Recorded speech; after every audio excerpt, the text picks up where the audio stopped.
Ayan guys, so time check 7 PM. Magdi-dinner kami dito guys sa malapit sa amin. This place is called Hill 6. Ayan, city lights to. Ito. Ayan, so yung view dito guys is city lights. Good evening. Ayan, ito yung view guys.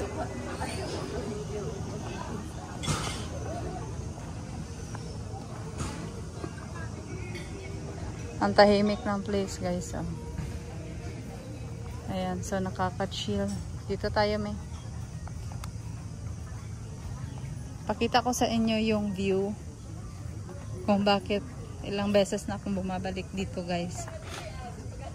Kasi bukod sa tahimik ang place, malamig din. And then aside din sa malamig at maganda yung view, masarap din yung pagkain guys. And so yung ano dito guys, entrance fee is 50 pesos per head.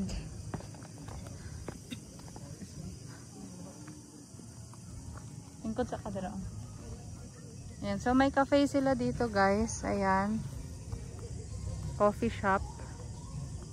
So if ayaw nyong mag-dinner, pwede kayong tumambay dyan sa coffee shop nila. So yan yung view. Malamok kasi guys kung 0.5, kaya wag na kayong magreklamo kung pino 0.5 tapos binabalik ko sa kung nag-iba-iba yung view. Ayan, yung sa baba guys, kung napapansin nyo maraming ilaw. Golf course kasi yan dyan. Hindi kasi kami marunong mag-golf. Pero minsan ito matambay kami dyan guys kasi parang nakakasatisfy din marinig yung paghampas ng bola. Ayan. Teka, i-off ko muna yung flash. So ayan, meron silang deck dito guys. Pwede ka dito magpa-picture sa taas. Ayan oh, zoom natin. Ayan. So may naglalaro ngayon.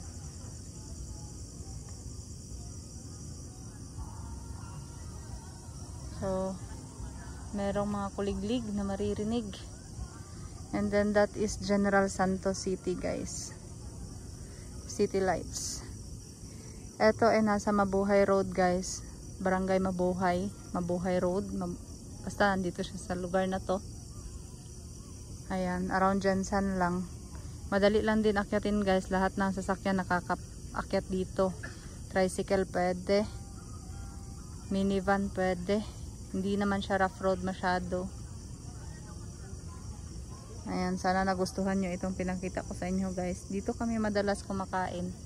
Siguro sa isang buwan dalawang beses. Ayan.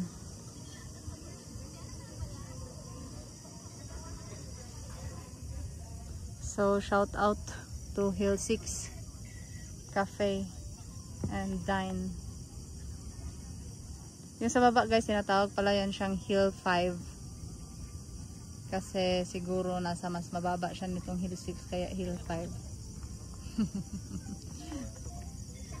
Malamig yung hangin dito guys, kaya gustong gusto namin tumatambay dito. Hindi ka maiinitan, plus may view pa. Kaya nakaka-relax.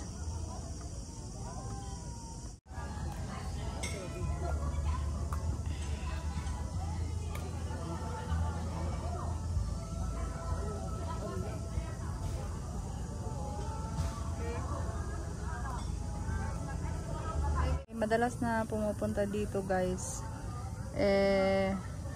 mga by group, nakagrupo. It's either family or friends or you know kung ano pa man yan. Ayan, so marami silang tables and chairs dito guys na may view. Meron din naman doon sa para silang hall para in case pag marami talaga kayo or malakas yung ulan, safe naman. So dito tayo nakapesto sa harap talaga kasi bawal mag-dine doon sa baba. So dito lang tayo sa may taas banda guys.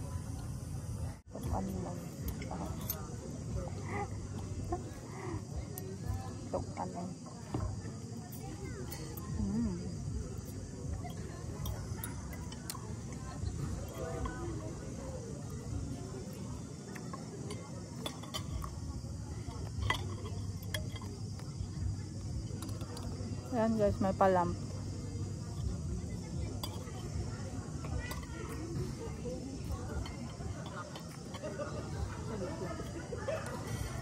So ito guys, ito yung order namin is worth 180. Rice. Isang rice, isang petso, tsaka may drinks na.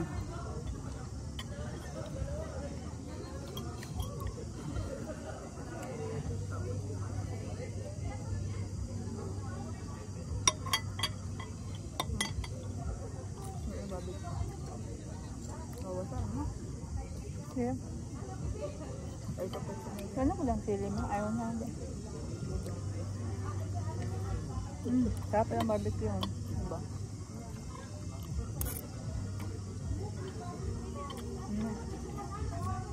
Sarap ang barbecue nila guys.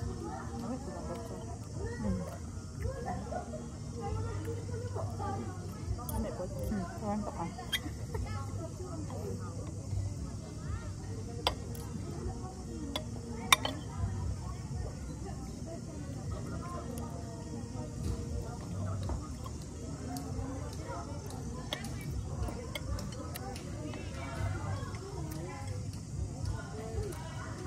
Yung problema kasi guys, kapag marami kayong pupunta dito, lahat yun sila, babayaran nyo talaga na entrance fee na 50. So lagay natin pag 10 kayong pupunta dito, 500 din yung mababayaran nyo sa entrance pa lang, which is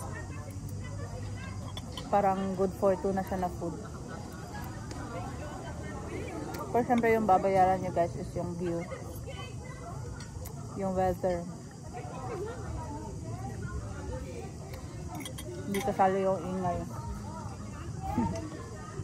Pero minsan lang kasi guys, minsan tahimik naman. Depende talaga sa tao.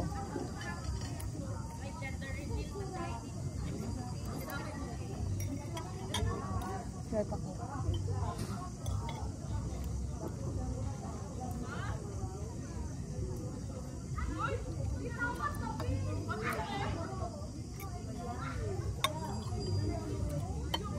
So guys, diba nasa vlog ko, yung jacket is ukay-ukay ko lang for 300 pesos. And also the shoes. Yung shoes na naukay ko guys, ayan.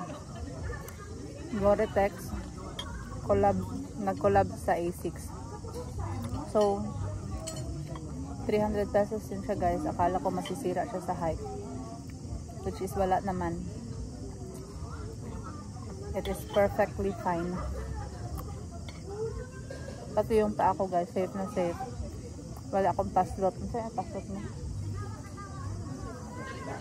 Wala akong sugat sa paa guys. Yung alam mo yun, yung nasusugat ka dahil hindi komportable yung paa mo. So, walang sakit sa paa ko guys. Wala talagang sugat kahit konti. Para lang siyang mabigat tignan, pero pag suot mo naman siya, hindi naman siya mabigat. Siguro mas bibigat lang siya kung nakadaan kayo ng putik. Yung putik na hindi natatanggal kaagad. Yung kailangan ng pressure washer. So buti na lang, hindi kami inulan. Hindi na putik yung sapatos ko. At baka ako yung maglalakad na parang robot. Goods pa rin yung 300 na sapatos guys.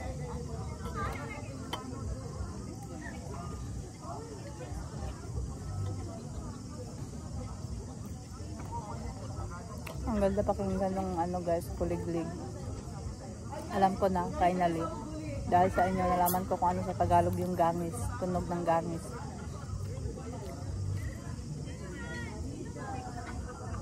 Kain tayo guys. Sorry na late.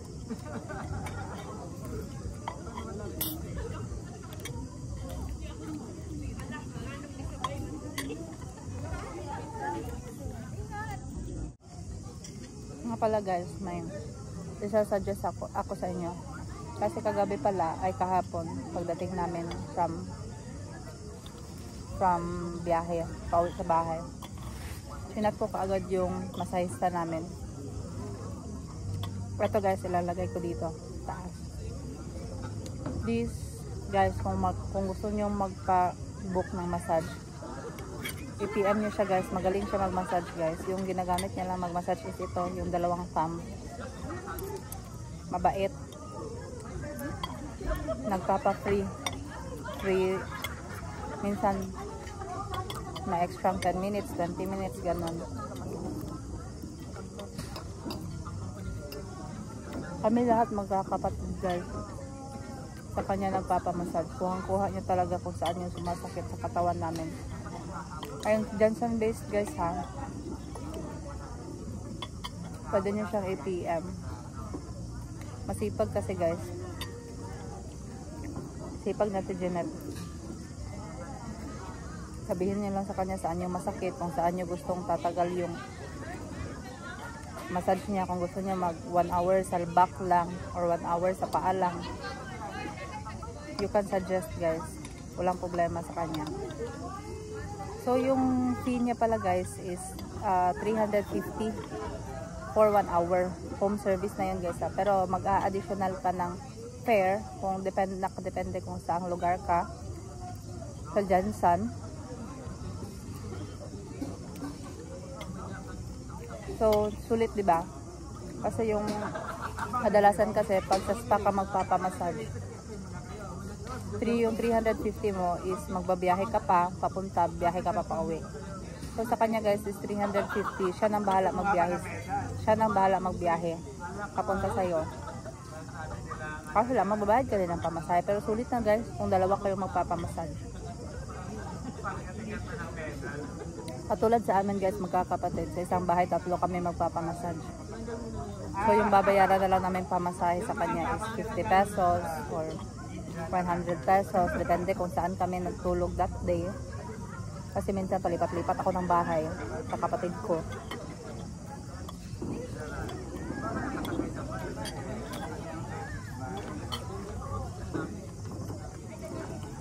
May 2 yan siyang anak guys.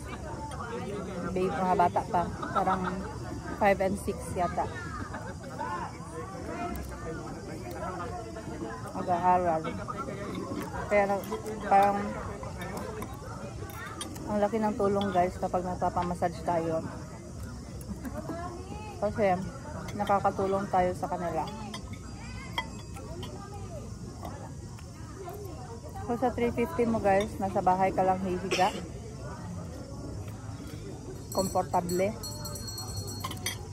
So ako choice ko talaga is sa bahay lang. Padiretso tulog. Kusaan din kasi siyang umaalis guys. Kasi hindi ako nakabayad. Ayos na siya. Sa tulog ako. Pa-Gcash na lang bayad. Sabi niya, hindi na kita ginising madam kasi cap ng tulog mo. Gcash mo na lang yung bayad. Kaya ayun guys. Kaya pala wala akong na-feel na sakit ng katawan kanina pag-gising ko. Kasi nagpamassage pala ako kagabi. Nakalimutan ko. Kasi nga nakatulog ako guys.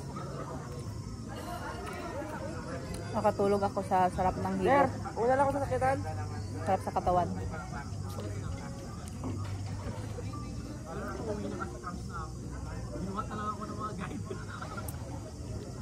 So yung 2 hours niya. Pero yan 6 hours. Ay 6 hours, 2 hours. Hindi pala yan discount. Ha? Hindi guys, parang 350 pag 1 hour lang. 600 kapag 2 hours. So ayun, may discount na 100 pesos. Diba? Tipid na. Tapos ngayon guys, may bago siyang gamit, Ventosa. So gusto namin, hindi ko type kasi yung Ventosa guys. Yung gusto ko hot stone.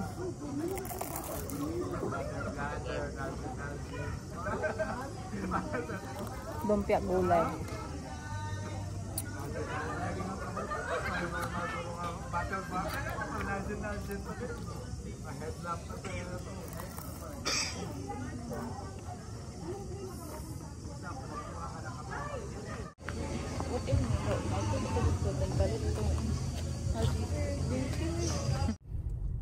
Ayan guys, pauwi na tayo. Pababa, ito yung daan guys, papakita ko lang sa inyo para ma-mindset nyo na yung brakes and pedals dahil ito ay downhill. Ayan, so habang pababa guys, view pa rin natin yung city lights. Ayan, so alalay lang tayo ng brake. Sementado naman siya guys, pero yung pagkasemento niya ay hindi pantay. Parang nakasemento na rough road, ganun. So ayan, kahit bata matanda guys, 50 pesos pa rin yung entrance fee nila dito. Hindi siya consumable. So if you like to visit Jansan guys and you want to see the city lights, pwede kayo dito guys. Mare-recommend ko to kasi masarap yung pagkain nila and madali lang din yung daanan.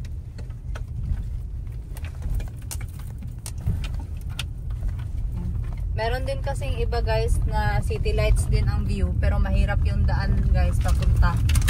So ito lang yung madali yung daan sa pagkakaalam ko at base sa napuntahan ko, okay naman siya at kaya lang ng lahat na sasakyan.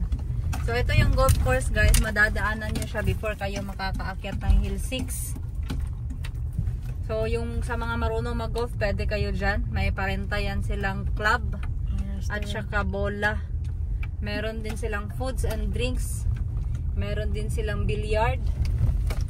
Meron din silang parang billiard lang yung nakita ko.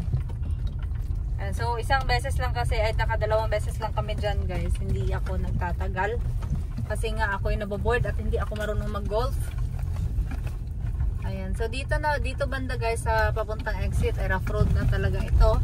Pero hindi naman malalim yung butas, pero tingnan nyo na lang yung pag-shake dyan. Ayan guys, bago kayo makapunta sa Hill 6 ay madadaanan nyo yung Gugmaville. Alam nyo yung Gugma guys? Ano yan siya? Pagmamahal. Sa Bisaya, Gugma. Sana all, Pagmamahal Village.